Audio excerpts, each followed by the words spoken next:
बहुत सारे लोगों की ये शिकायत रहती है कि हमारे पास धन टिकता नहीं है। धन आता तो बहुत है लेकिन वो चला जाता है। हमारे धन के अंदर बरकत नहीं होती है और इस परेशानी को लेकर के लोग बड़े बड़े बाबाओं के पास भी जाते हैं, उपाय भी करते हैं, टोटके भी करते हैं कि हमारे धन में बरकत होने लगे, हमारे धन के अंदर वृद्धि हो जाए। लेकिन फिर भी वो महसूस करते हैं कि धन बरकत नहीं कर रहा है। धन जो है वह जैसी आता है वैसी चला जाता है, वह टिक नहीं रहा है। लक्ष्मी स्थायी नहीं है। और वे कहते हैं कि बहुत लोग हैं जिनको हम देखते हैं जिनके पास लक्ष्मी स्थायी रहती है, पीढ़ी दर पीढ़ी भी स्थायी रहती है, लेकिन हमारे पास धन की बरकत नहीं है। हमारी लक्ष्मी स्थायी क्यों नहीं है? क्यों होता है ऐसा कि किसी किसी व्यक्ति के पास तो लक्ष्मी पीढ़ी दर पीढ़ी भी स्थायी रहती है और किन्हीं किन्हीं व्यक्तियों के पास आज ही आई और कल चली जाती है। उनके पास आया हुआ धन ना बरकत करता है, ना पैसा टिकता है। क्यों होता है ऐसा? क्या कहता है इसके बारे में हमारा धर्म शास्त्र? क्या कहता है अध्यात्मवाद? क्या कहती है हमारी नीति कि ऐसा क्यों होता है? हमारे अध्यात्म शास्त्र हमारी नीति कहती है कि जो धन के अर्जन में ईमानदारी, सत्य और धर्म का पालन होता है, ऐसा जो धन होता है वह हम स्थायी रहता है। जिस धन के अर्जन में बेईमानी होती है, असत्य होता है, अधर्म होता है, झूठ होता है, शोषण होता है, ऐसा जो धन होता है वह अस्थायी होता है। वह धन बरकत नहीं करता है, वह स्थिर नहीं रहता है, वह जैसे आता है वैसे ही चला जाता है। पंजाबी की एक कहावत है कि चोरी का पैसा मोरी में। तो ऐसा जो धन होता है वो अशुद्ध धन कहा जाता है, उसको अधर्म का धन कहा जाता है। और जो अधर्म का धन होता है वो जैसे आता है वैसे ही चला जाता है, वह बरकत नहीं करता है और वह स्थिर भी नहीं रह पाता है।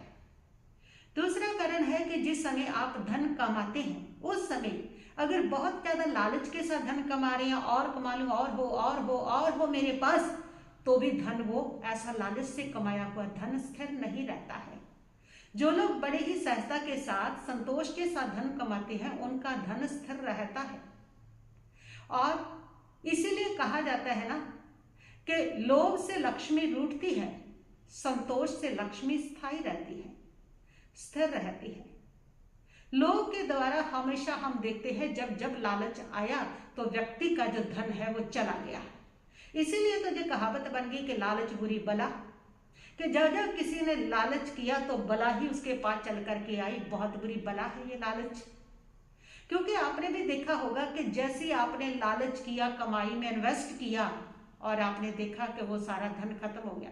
कितने लोगों ने लालच के कारण इन्वेस्ट किया बड़ी बड़ी कंपनियों में। जो लोगों ने को लालच दिखाया, जिन कंपनियों ने हम साल में दुगना करके देंगे, ऐसा करके देंगे, वैसा करके देंगे, और ऐसे उस लोग के अंदर बहुत सारे लोभी लोग आगे, बहुत सारे लालची लोग आगे और उन्होंने अपना पैसा इन्वेस्ट किया और वह कंपनियां जो थी वो ठगी करके चली गई, भाग गई और उनका सारा धन नष्ट हो गया।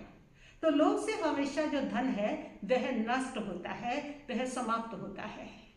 कहते हैं कि महाभारत की कथा है, संजय नाम के एक राजा थे और एक बार उन्होंने बहुत भक्ति की और नारद जी ने उनसे प्रसन्न होकर के कहा कि वरदान मांगो, आपको क्या मांगना है। संजय राजा बहुत ही लालची थे, बहुत उनके पास धन वैभव था, लेकिन उनका लालच कम नहीं हुआ था। अभी भी वो बहुत चाहते थे, उनके पास सोना बहुत हो, उनको सोने का बहुत लोभ था।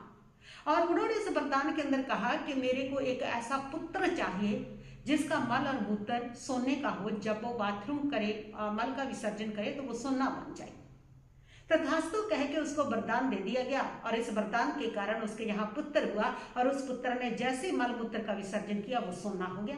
दिन में जितनी बार वो करता सोना बन रहा है, सोना बन रहा है। और ये बात चारों तरफ फैल गई और देखने वाले लोगों का तांता लग गया। ये तो बड़ा अजूबा है कि बच्चा मल मूत्र का विसर्जन करता है और वो सोने का बन जाता है। वरदान था और लोभ के कारण ये वरदान राजा ने लिया था। राजा भी बड़ा खुश है और धीरे धीरे ये बात चोरों के कानों में पहुंच गई और चोरों को भी लोभ आया और चोरों ने एक रात आकर के बच्चे का अपहरण कर लिया।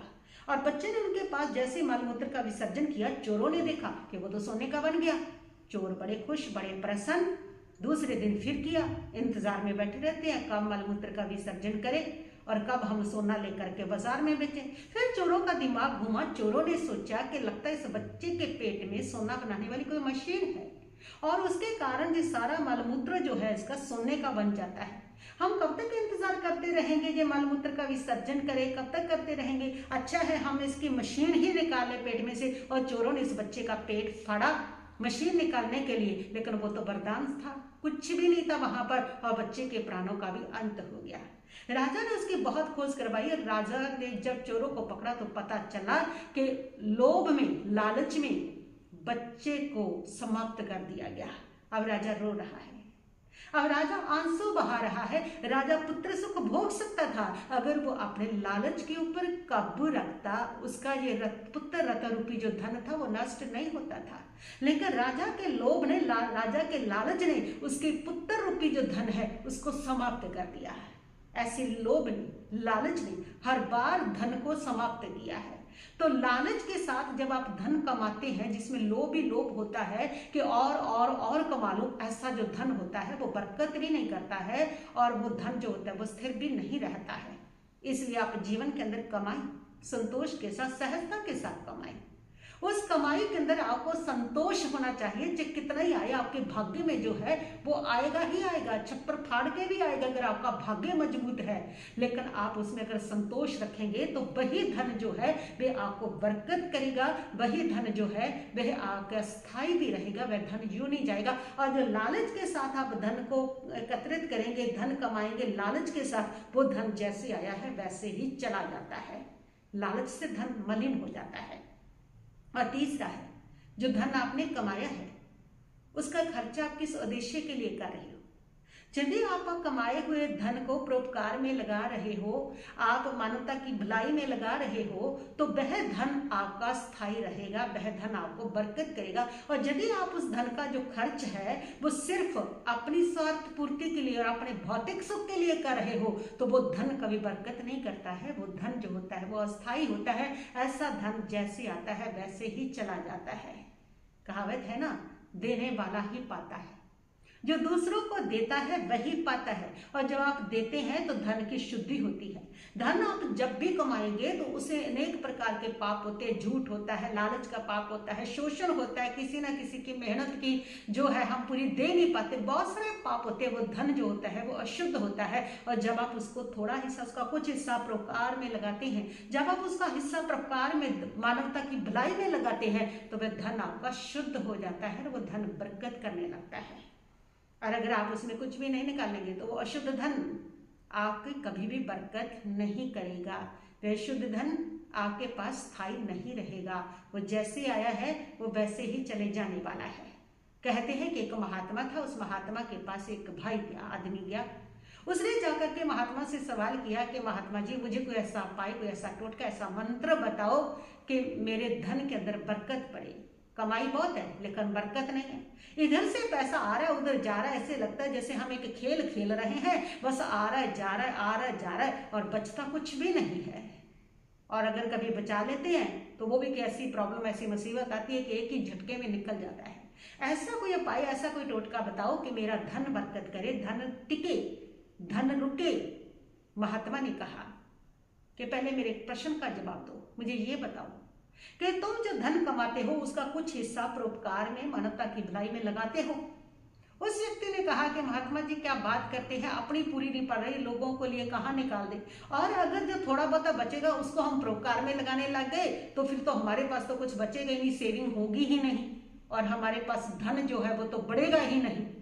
महात्मा ने कहा कि सुनिए, बात ऐसी है कि आपका जो धन है ना वो तालाब की तरह से है। तालाब में पानी आता है लेकिन निकलता नहीं है, सिर्फ आ रहा है, आ रहा है, आ रहा है, और वह पानी एक दिन सड़ जाता है, सूख जाता है, खत्म हो जाता है, क्योंकि उसके निकलने का स्थान नहीं है। आपका धन भी वैसा ही है। आप अपने धन को परोपकार में नहीं लगाते, उसका कुछ हिस्सा दान पुण्य में नहीं लगाते हो, तो आपका धन उस तालाब के पानी के समान है, जिसने समाप्त होना ही है, जिसने बरकत नहीं करनी है। और यदि आप अपने धन को उस नदी की भांति से आप किसी को देंगे, आप धन मानवता की भलाई में लगाएंगे, तो उस नदी की भांति से आपका जो धन है वो शुद्ध और प्रवाहित होता रहेगा, वह चलता रहेगा।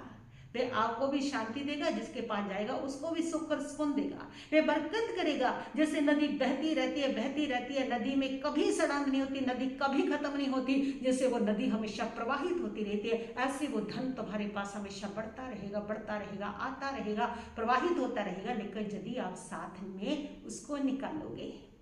आपने देखा ना, जैसे बरसात होती है उस समय एक पतनाला लगा लेते हैं जिससे पानी की निकासी के लिए। क्यों? क्योंकि यदि पानी नहीं निकाला तो आपकी छत जो है उसको नुकसान पहुंच जाएगा, वो बैठ जाएगी, वो खराब हो जाएगी। इसलिए जरूरी है उसकी निकासी। तो जैसे घर की सुरक्षा के लिए, अपने घर की छत की सुरक्षा के लिए आया हुआ बरसात की निकासी जरूरी है, उसी प्रकार आपके पास जो धन आता है उसकी निकासी भी जरूरी है। तभी आपके पास सुरक्षित रह सकता है धन। अगर साथ में आप निकासी नहीं लगाओगे उसकी, उसको मानवता की भलाई में नहीं खर्चोगे, तो वह जो धन है वो आपका बरकत नहीं करेगा। तो याद रखो, धर्म टिकेगा अगर उस धन को आप परोपकार में लगाएंगे, मानवता की भलाई में लगाएंगे और आप किसी के भले के लिए खर्च करेंगे, तो वो धन टिकेगा। धन अस्थायी होगा, धन अस्थिर होगा यदि आप उस धन को अपने भौतिक सुख के लिए और अपने स्वार्थ के लिए संग्रह करेंगे, जोड़ेंगे, तो वो धन बरकत नहीं करेगा, वो धन अस्थिर होगा। उपनिषदों के अंदर लिखा गया है, वहां पर कहा गया है, वही धन फलता फूलता है, बरकत करता है। जो धन मानवता, सेवा और भलाई के कामों में उपयोग होता है, वही धन कई गुना होकर के वापस लौट करके आता है, वही धन फलता फूलता है। इसलिए जिन लोगों के ये सवाल है कि धन टिकता नहीं है, तो उन लोगों के लिए मेरा कहना है कि धन जो है उसकी कमाई सत्य, धर्म, ईमानदारी, नैतिकता से करें, वो धन आपको बरकत करेगा। कमाई करते समय लालच ना करें, संतोष के साथ करें, धन आपको बरकत करेगा। धन का कुछ हिस्सा जो है वो मानवता की भलाई के लिए खर्च करें। सारे धन को आप अपनी स्वार्थ पूर्ति के लिए, सारे धन को अपने भौतिक सुखों के लिए इकट्ठा करके न रखें। ऐसा रखेंगे वो धन बरकत नहीं करेगा, वो निकलेगा ही निकलेगा। धन बरकत करेगा, धन स्थायी होगा जब धन को आप मानवता की भलाई के कामों में लगाते हैं। और धर्मशास्त्र हमारे यही कहते हैं, ऐसा करने से आपका पाप का जो पलड़ा है वो हल्का होता है और पुण्य का जो पलड़ा है वो बढ़ता है। और जिस समय पुण्य का जो पलड़ा है वो आपके तरफ बढ़ जाता है, वो भारी हो जाता है पुण्य का पलड़ा, तो उस समय उस पुण्य से आपका धन बरकत करता है।